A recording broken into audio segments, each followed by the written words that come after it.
Hey Lancers, Pablo here. Question for you. Does interviewing intimidate you or make you nervous? Same. Interviewing has always been challenging for me for a number of reasons. I always think, how do I come into a new space and sell myself? How do I build enough trust with the interviewer in a short amount of time so they can see the value that I'm bringing? Today, we're taking an in-depth look at the art of interviewing. So, you found a role that you really want, and you finally click Submit.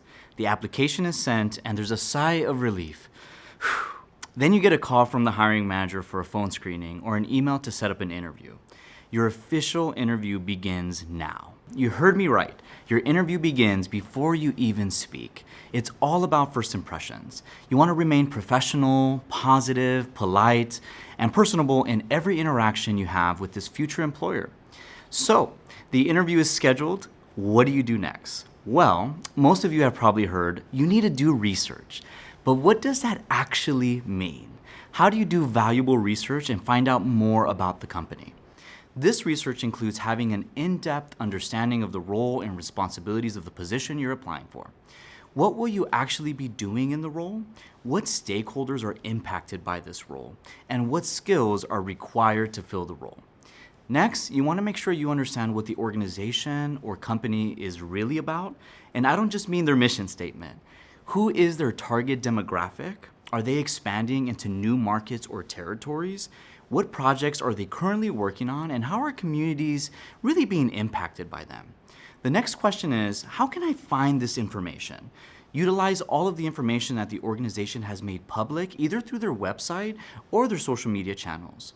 Reach out to CBU alumni on LinkedIn who work at the organization and conduct some informational interviews and learn more about the organization. Now that you've done adequate research for the interview, it's time to get your professional attire ready. What is professional attire? It all depends on the industry.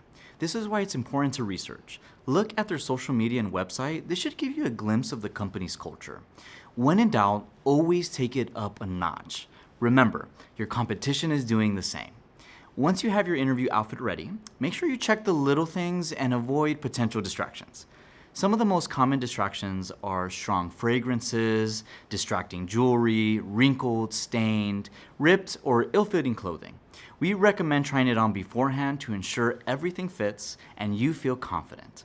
And remember, the Career Center is here to help. Visit our office if you need to rent interview attire at no cost to you. Let's talk about some of the best practices leading up to the actual interview.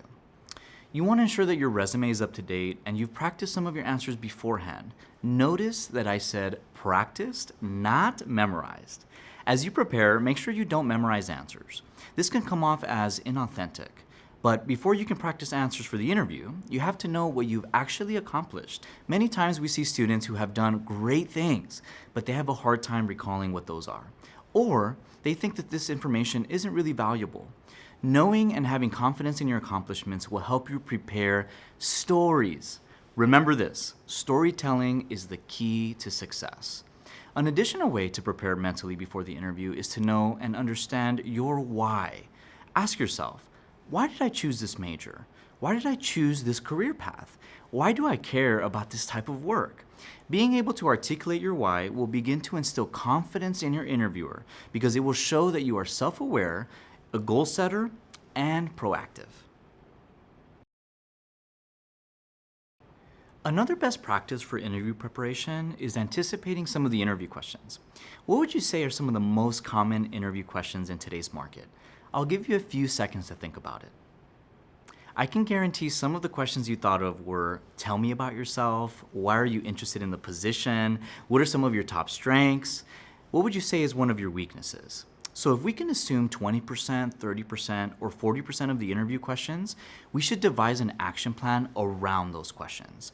In my opinion, the tell me about yourself question is one of the most important questions that will be asked at the beginning of your interview.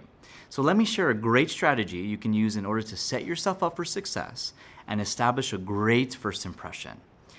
Your opening pitch needs to be structured and feel like you're walking the interviewer down memory lane a little bit. Professional memory lane, that is. We recommend that you follow a past, present, and future model, which gives you a leverage to speak for about 60 to 90 seconds in length. When you talk about the past, include your why, past work experiences, and past educational achievements. Then, you're going to transition the interviewer into the present. What is your most recent or current role, a project you've been working on, internships or preceptors, and current educational journey? Finally, the future. Present some of your top skills and showcase why you're an asset for the role. Mention why you're interested in the position or organization, and this is the perfect opportunity to showcase that research that you did. Remember, don't memorize your pitch, but have a plan. That way you can truly be yourself, personable, engaging, and make the interview space an authentic one. In the current market, both in-person and online interviews are popular, so you may come across one or both throughout your interviewing journey. As you prepare, here are some helpful tips. For in-person interviews, ensure you put your phone away and demonstrate proper etiquette in the waiting room or the lobby. Have plenty of copies of your resume and know where you're going for the actual interview. I can't tell you how many times I've personally gotten lost on my way to an interview or hit unexpected traffic, so practice the route and give yourself plenty of time to get there.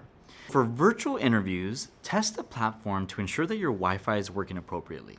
Have a sharp professional background and minimize distractions that could occur during the interview. Employers do not want to see your cat walk across the screen or others walk across in the background. Virtual interviews also require you to be even more personable and similarly dress very professional. Finally, the interview arrives and it's time to shine. Here are a few common nonverbal mistakes that you want to be cautious of. Number 1, failure to make eye contact. Making eye contact with the interviewer or interviewers portrays confidence and engagement. Making eye contact with everyone in the room shows inclusivity and value to each of the persons represented. Look at each person, even though only one person likely asked the interview question. Number 2, lack of smile or facial expressions. This is a moment where you're meeting new people. Look excited, smile, and nod your head as others speak. This will help you change the environment from a tense, nervous one to one that's more positive and forward-looking. Number 3, bad posture. Posture portrays confidence and focus. One way you can accomplish this is having your shoulders propped up and straight. Number 4, a weak handshake. Having a firm handshake demonstrates readiness and preparedness.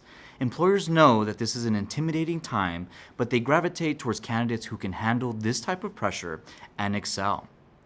Number 5, using too many hand gestures. If you're like me, I love to talk with my hands, so be careful. Stay in the safe zone. Use hand gestures to only emphasize key points during your speaking opportunities. Number 6, fidgeting too much. Fidgeting is at times our natural response to a nervous moment. That's completely understandable. What you have to do here is acknowledge it and find ways during the interview to control it. One way may be placing your thumb with pressure into your palm, crossing your legs, and holding them in place. Pay attention and see if you're able to use the table you're sitting at as a potential visual block. Number 7, crossing arms over your chest. This produces an unwelcoming environment and could be portrayed as a little bit hostile. Let down your arms, relax. After utilizing strong nonverbal cues, let's move on to the main event, your storytelling and your answers to the questions. I mentioned before that storytelling is the key to success in interviews. But why? Well, it allows the interviewer to listen to incidents and past experiences that you've had where you executed a task, fixed a problem, maybe cared for a patient, or utilized several of your strengths. One method we encourage you to use is the STAR method. Have you heard of it? It's a simple way to organize these stories that allow you to share the right information and the appropriate length of time. If you're concerned with talking too much or maybe talking too little or sharing some of those fluff answers, this strategy will help you find some breakthrough. The STAR method is an acronym, STAR. The S stands for situation. Here's where you want to paint the context of the story, the who, the what, the where, and the why. Just like any story, we need to understand what's actually going on here. The T stands for task. The task exemplifies you taking ownership and responsibility. Share how you discovered a problem or your thought process of the situation. Next, we have our A, action. By far, this is one of the most important pieces of the STAR method. The A in the STAR method showcases the actions that you took personally to complete the task, reach the end, or accomplish the goal. Be specific, highlight your skills and strengths, and most importantly, your character. The R stands for the result. Here is where you want to explain the positive outcomes of results of your actions and efforts. Here is an opportunity to produce quantifiable results that show impact and change. Utilizing the STAR method for majority of your responses will support you in the articulation of your skill sets and, most importantly, show the value that you're bringing to the position. Throughout the rest of the interview, continue to highlight strengths that are transferable and actually relate to the role. When it comes to strengths, ensure that you're highlighting 3 to 5 that are diverse and unique. Stay away from some of the cliches that you typically hear. I'm a hard worker, or I'm very passionate. Although these things may be true, these strengths won't set you apart from the rest of the competition. Once the question on weaknesses, challenges, or failures come up, this is an opportunity to demonstrate authenticity. We call this neutralizing your weakness. This means that you want to articulate a genuine weakness or an area of growth in your skill set and explain your action plan to improve. What I've been doing about this is blank, or how I plan to improve is blank. You want to ensure that you don't say something detrimental to the role, but still say something real, demonstrating that you possess a high level of self-awareness. We encourage you to also stay away from some cliches such as, I'm too hard on myself, I work too hard, I'm a perfectionist. Employers hear these answers all the time and can quickly decipher if it's actually authentic. As the interview finally comes to a close, typically an employer will allocate 5 to 10 minutes to switch the interview over to you and for you to ask some questions. Many people struggle with this portion of the interview because in reality, we just don't know what to actually ask. Here are a few tips to develop questions to ask during this portion of the interview. Ask questions surrounding the goals of the company, the department, and even the position. Utilize the job description and your research to show them that you're invested into the role. Make sure they're open-ended and not just yes or no questions. This will encourage conversations and maximize that interpersonal relationship. Ask questions around a deeper insight on company culture, leadership styles, and potential growth opportunities. Questions about next steps and follow-up can also be helpful if the employer has not already explained what's the next steps of the interviewing process. These questions should be tailored and uniquely crafted for the employer. Stay away from general questions that others might use. Questions about time off, benefits, and pay. I would save those when the time comes for salary negotiations or offer letter extensions. For a final touch, thank each interviewer with a handshake and acknowledge others on the team such as admin and staff members who assisted with the process. If you desire to leave a lasting impression, come back within 24 hours and drop off a thank you note for each person on the interview panel. The note should be short, professional, and personal. If the interview took place virtually, a thank you email would suffice.